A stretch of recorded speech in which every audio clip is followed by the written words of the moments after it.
এই কোরবানি ঈদের কারণে আমাদের কর্মসূচিটা কিছুটা সংক্ষিপ্ত করা হয়েছে। এটা 8 দিন ব্যাপী কর্মসূচি, 25 তারিখ থেকে কত 1 তারিখ না 2 তারিখ 2 তারিখ পর্যন্ত, 25 তারিখ থেকে 2 তারিখ পর্যন্ত 8 দিনের এই কর্মসূচি করা হয়েছে। আপনাদের একটু বলে রাখি, এর মধ্যে 2 দিন 27 এবং 28 তারিখ, এই 2 দিন তারুণ্যের সমাবেশের কর্মসূচি সমাবেশ হবে ঢাকায়। মানে ঢাকায় হবে আরেকটি সমাবেশ। এই সমাবেশ উপলক্ষে ওই 2 দিন আমরা অন্য কোনো কর্মসূচি রাখা হবে না। এই 2 দিন বাদ দিয়ে আমরা 25 থেকে 2 তারিখ পর্যন্ত আমাদের এই কর্মসূচি যে কোনো দিন আমাদের অঙ্গ সংগঠন এবং বিএনপির নেতৃবৃন্দরা তারা নিয়েছেন, তারা সেই কর্মসূচি পালন করবেন। এখানে যেমন হয়ে থাকে, ভোর 6টায় দলের নয়াপল্টনস্থ কেন্দ্রীয় কার্যালয়ে দলীয় পতাকা অর্ধনমিতকরণ ও কালো পতাকা উত্তোলন। ওই দিন সকাল 10:30টায় দলের সংগ্রামী মহাসচিব মহোদয় এর নেতৃত্বে বিএনপির জাতীয় নেতৃবৃন্দ সহ সকল পর্যায়ের নেতা কর্মীরা শহীদ রাষ্ট্রপতি জিয়াউর রহমান বীর উত্তমের মাজারে পুষ্পার্ঘ্য অর্পণ ও মাজার জিয়ারত করবেন এবং জিয়ারত শেষে জাতীয়তাবাদী ওলামা দলের উদ্যোগে মাজার প্রাঙ্গণে দোয়া মাহফিলে শরিক হবেন।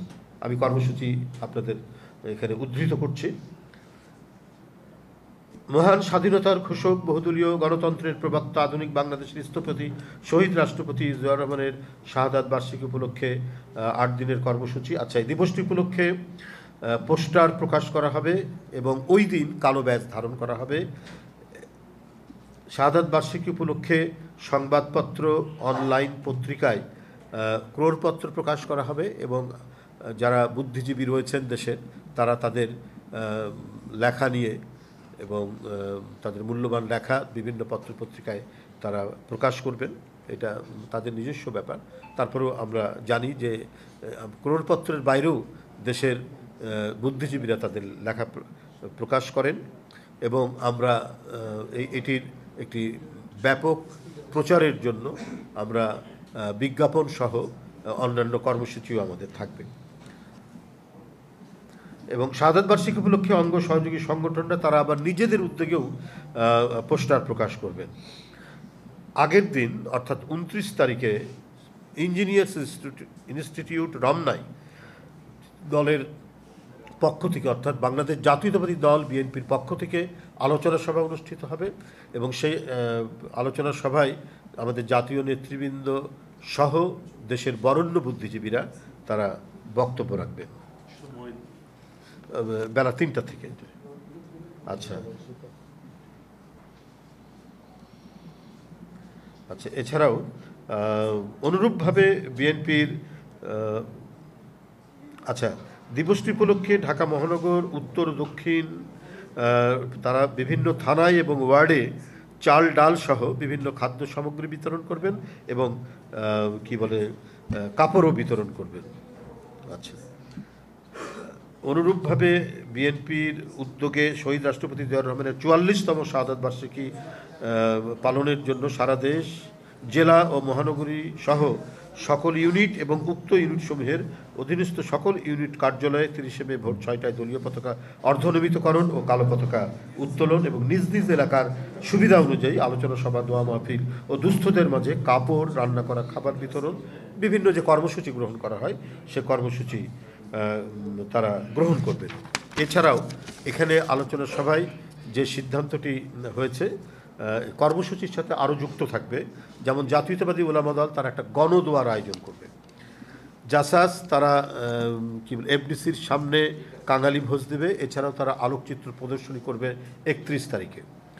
মহিলা দল 25 তারিখে এই দিবসটি উপলক্ষে আলোচনা সভা করবে এবং তারা শহীদ নারীদের বিষয়ে শহীদ জিয়ার যে অবদান শীর্ষক তাদের এই আলোচনা সভা বা সেমিনারটি হবে। তাঁতি দল, উত্তর তাঁতি দল এবং দক্ষিণ তাঁতি দল তারা দরিদ্র ভোজনের বিভিন্ন কর্মসূচি গ্রহণ করবে। ঢাকা মহানগর উত্তর বিএনপির সকল মসজিদে দোয়া থাকবে। এটা হচ্ছে আরও এক্সট্রা তাদের প্রোগ্রাম। আচ্ছা, মুক্তিযুদ্ধ দল যদিও তারা 27 তারিখে বলেছেন, তো এটা আমি ওনাদের অনুরোধ করব আরও একদিন আগে বা 2 দিন পরে তারা করবেন, যেহেতু একটি সমাবেশ রয়েছে। সেই জন্য তারা এটা করবেন। এছাড়াও জাতীয়তাবাদী কৃষক দল তারা কৃষি বিপ্লব, শহীদ জিয়ার কৃষি বিপ্লবের এবং কৃষিতে শহীদ জিয়ার অবদানের উপর তারা আলোচনা সভা করবেন। এছাড়াও তারা আরও অঙ্গ সংগঠনগুলি নিজের উদ্যোগে পোস্টারও করবেন। আচ্ছা, স্বেচ্ছাসেবক দলও তারা খাদ্য সামগ্রী বিতরণ, আলোচনা সভা, রক্তদান অনুষ্ঠান এগুলো কর্মসূচি করবে। যুবদল তারা বলেছেন তারাও পোস্টার করবেন, সারা দেশে মেডিকেল ক্যাম্প করবেন, ওষুধ বিতরণ করবেন এবং রক্তদান কর্মসূচি তারা করবেন। আচ্ছা, আমাদের যুগ্ম মহাসচিব বৃন্দ যারা উপস্থিত ছিলেন তারাও বিভিন্ন পরামর্শ দিয়েছেন। সেটা হচ্ছে যে তার কর্মময় জীবনের উপর আলোচনার কথা তারা বলেছেন। আমাদের এটা অ্যাডভোকেট সালাম সাহেব বলেছেন এবং শহীদুদ্দিন চৌধুরী অ্যানি বলেছেন মিডিয়া সেল যেটি আছে, মিডিয়া সেল 30শে আগস্টের আগেই ডকুমেন্টারি, শহীদ জিয়ার উপর যে সমস্ত ডকুমেন্টারি 30শে মে 30শে মের আগেই তো বলেছে, 30শে মে আগেই না, 30শে মের আগেই এই ডকুমেন্টারিগুলো তারা দেবেন আর কি। আচ্ছা, তাছাড়াও র্যালির কথা বলেছেন, খাদ্য বিতরণ, মিডিয়া, তারপরে আরও এইসব বিষয়। এবং এখানে সুস্পষ্টভাবে আমাদের সকল নেতৃবৃন্দ এবং এটার উপরে একবারে স্ট্যান্ডিং যেটা অর্ডার, আমাদের দলের সভাপতি মানে আজকের সভার সভাপতি মির্জা ফখরুল ইসলাম আলমগীর উনি একেবারে জানিয়ে দিয়েছেন এই কর্মসূচি পালন উপলক্ষে কেউ যদি কোথাও চাঁদাবাজির কোনো খবর পাওয়া যায় তার বিরুদ্ধে একেবারে জিরো টলারেন্স গ্রহণ করা হবে।